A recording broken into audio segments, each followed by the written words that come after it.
At our annual meeting last week, when the name change was made official, it dawned on me at that point, and I shared with the group that was there, that we are now the Center for Spiritual Living, which means we are not the Center for Spiritual Theory. We are not the Center for Spiritual Philosophy. We are not the Center for Spiritual Discussion. All of those things may take place. They may be a part of things, but we are the Center for Spiritual Living, which means putting our spiritual theories and beliefs and philosophies and discussion into practice. Everyday practice, moment by moment practice. So what does it mean to live spiritually? And how is living spiritually any different than living any other way? Well, in truth, we cannot live any way but spiritually. We are spiritual beings.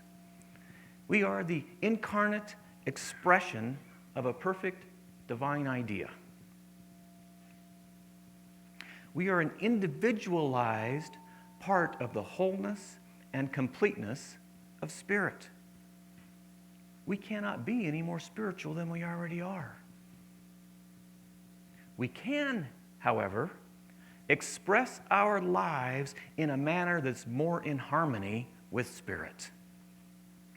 There's always room for us to discover, always room for us to expand and grow, and there's always room for us to express ourselves in such a way that we experience a greater degree of peace and harmony and joy and love in our lives.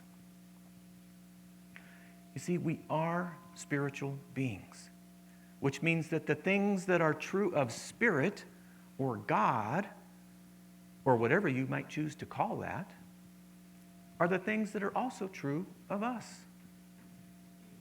If this thing that we call God is peace and joy and love and harmony, and we are the expression or the outpressing, this is what expression means, the outpressing of God, then those same attributes of peace and joy and love and harmony must be part of us as well. If then we wish to experience these qualities in our lives, we must allow them to flow through us. As I say many times over and over again up here, life doesn't come to us, life comes through us. Life is lived from the inside out. So life expresses to us out here by coming through us. Life expresses as the choices we make. And we make choices every moment of every day. The question is whether we make those choices consciously or unconsciously. And so I believe that to live spiritually is to live with a conscious awareness of the choices that we're making. It's to live mindfully of our every thought. And to live in awareness of the inner attitudes and beliefs that shape our lives every day. To live spiritually is to live from our center. And to live from our center is to be ever mindful of our true inner nature. And then to allow that nature, that true nature of ours, that nature of love and harmony and joy and peace, to influence our every thought, our every decision, and our every action. We are the Center for Spiritual Living. To live spiritually is to live with a lot of smiles. After all, if we truly understand that we are indeed magnificent expressions of spirit, and we are indeed born to shimmer and shine and radiate, how could we keep from smiling every day? I oftentimes think we take life too seriously. We're so busy, so involved in trying to make life better, even through our spiritual practices, that we forget to just enjoy. We forget to smell the roses. We lose our sense of wonder and the spontaneity of joy. I'm not much of a joke teller. I don't tell a lot of jokes up here. But I heard one the other day that I thought might be fun. And seeing that we're talking about smiling, I thought, well, this is probably a good place for one. So it seems there was this priest that went into a bar looking for potential converts. And he went up to the first guy sitting at the bar and he said, "Son, would you like to go to heaven?" And the guy looked at him and said, "Well, yes, Father, I would."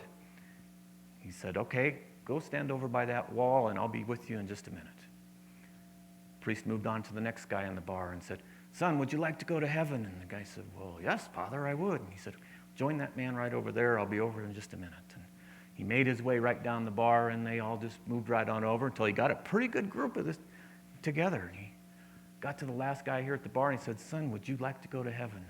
And the guy said, "No, Father, I don't." He says, "Do you mean to tell me that you don't want to go to heaven when you die?" And the guy said, "Oh, yeah, when I die, I want to go to heaven. I thought you were getting a group to go right now."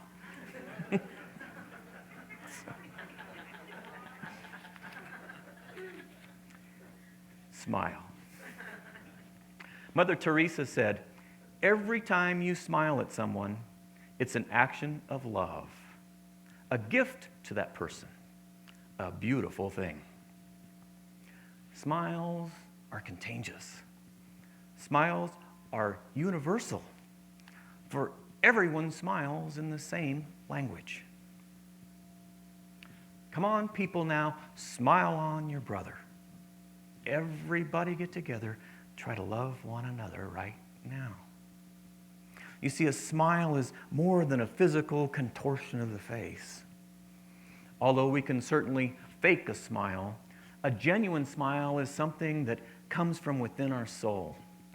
It comes from the depth of our being.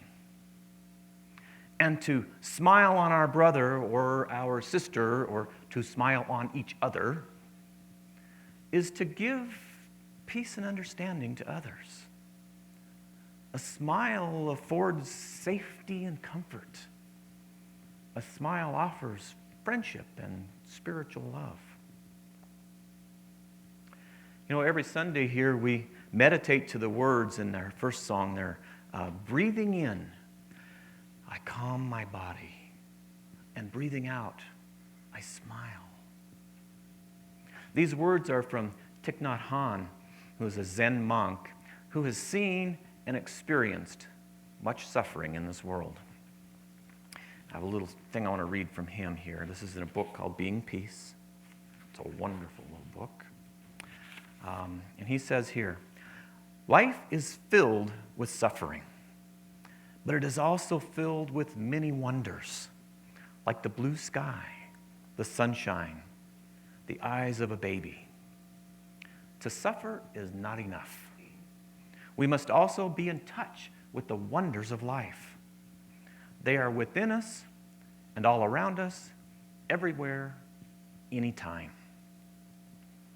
If we are not happy, if we are not peaceful, we cannot share peace and happiness with others.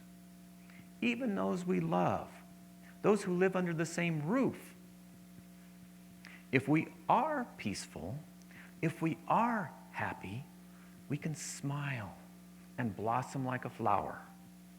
And everyone in our family, our entire society, will benefit from our peace." He goes on here. Smiling means that we are ourselves, that we have sovereignty over ourselves, that we have not drowned into forgetfulness. It's being mindful. A human being is like a television set with millions of channels. If we turn the Buddha on, we are the Buddha. If we turn sorrow on, we are sorrow. If we turn a smile on, we really are the smile. We cannot let just one channel dominate us. We have the seed of everything in us, and we have to seize the situation in our hand to recover our own sovereignty. One more little part. If we are not able to smile, then the world will not have peace. It is not by going out for a demonstration against nuclear missiles that we can bring about peace. It is with our capacity of smiling, breathing, and being peace that we can make peace. The only way we can ever make a real difference in this world is to be that difference ourselves first. A Course in Miracles says, and I'll paraphrase this, God's will for humankind is perfect happiness. Your happiness is essential to help others see the light within themselves. They will see themselves in your shining face and hear God's call in your happy laugh. Without your joy, joy is incomplete. And without your smile, the world is dim and lusterless. See, each and every one of us is a vital cog in the whole of life. Again, as I speak of so often up here, we are all interconnected, all interwoven with one another. We are all an integral part that makes up the whole. And if anyone, anywhere, suffers, we all suffer to some degree. And the greatest thing that we can possibly do to eliminate suffering in this world is to eliminate our own. To learn to smile within here. Our special music this morning told us, you hold the key to love and fear, all in your trembling hand. And just one key unlocks them both. It's there at your command. And that one key is really choice. What will you choose? Love or fear? Fear brings about anger and jealousy and greed because fear sees ourselves as less than and not enough. Fear thinks that we're incomplete. Fear thinks that we need to be saved from something. Fear thinks that we need to be forgiven. Fear thinks that we're not good enough. Fear says that there's not enough in this world for both you and me. Fear says, be careful or you'll get taken. Fear says, be careful or you're going to get hurt. Fear says that we better get them before they get us. Fear says, don't always trust.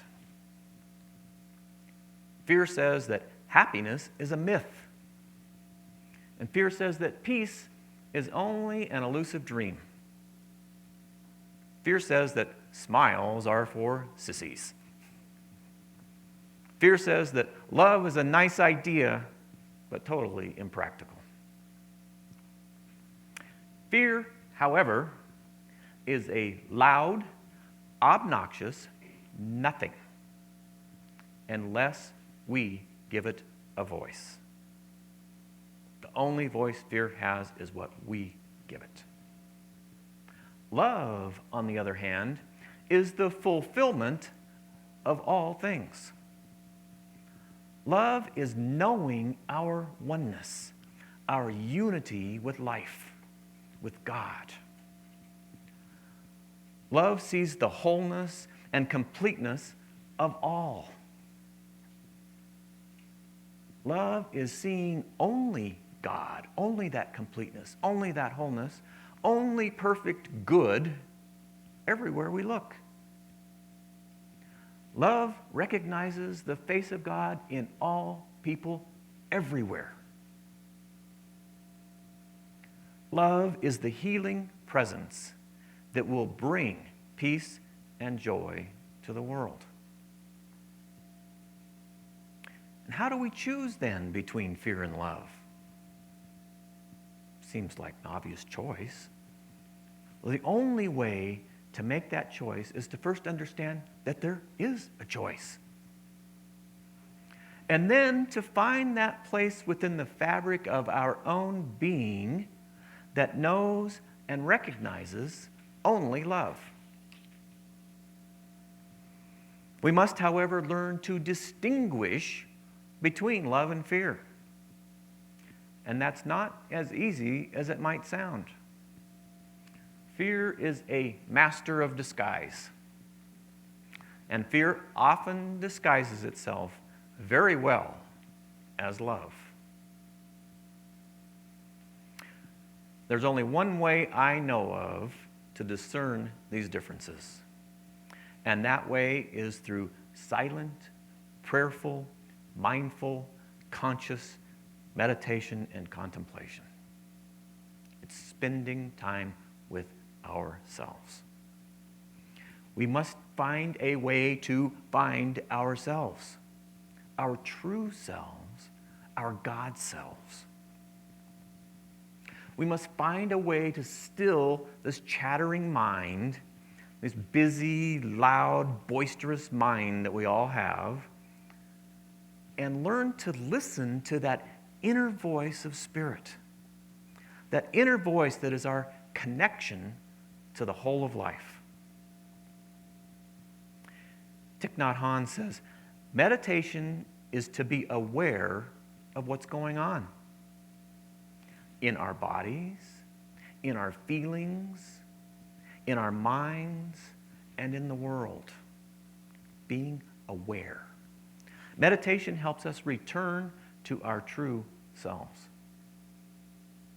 You see, our lives are usually so busy, and not only busy with activity, but busy with planning. Planning what's next. Planning how we're going to do what's next. Planning who we're going to get to do it with what's next. And then when we have some leisure time, we spend it watching TV or watching a movie or going shopping or catching up with all the things that we're behind on. It's very easy to live an entire life, an entire lifetime here, and never be aware of who we really are, and never really be alive to this very moment. If we're always living in the future or in the past, always planning, always fretting. The song we meditate to each Sunday morning also says, okay, it says, breathing in, I calm my body, and breathing out, I smile, dwelling in the present moment. I know this, a wonderful moment. Life is lived in this moment.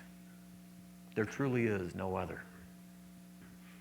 If we're waiting until we get a job or the perfect job before we start living, or waiting until we find a partner to start living, or waiting until we have a house or we finish school or we get rich or we retire to start living, then we're really not living at all. Dwelling in the present moment means I don't think of somewhere else. I don't visit the future or the past. I sit here, wherever I am, and know this is where I am. And I do whatever it is I'm doing, and I know this is what I'm doing. Being present in the moment. Practicing meditation is to be aware, to smile, to breathe. Practicing meditation helps us to live fully in that present moment. And practicing meditation helps us to realize joy and peace and happiness in our lives. And it's in realizing joy, peace, and happiness in our own lives that we can spread joy and peace and happiness to the world.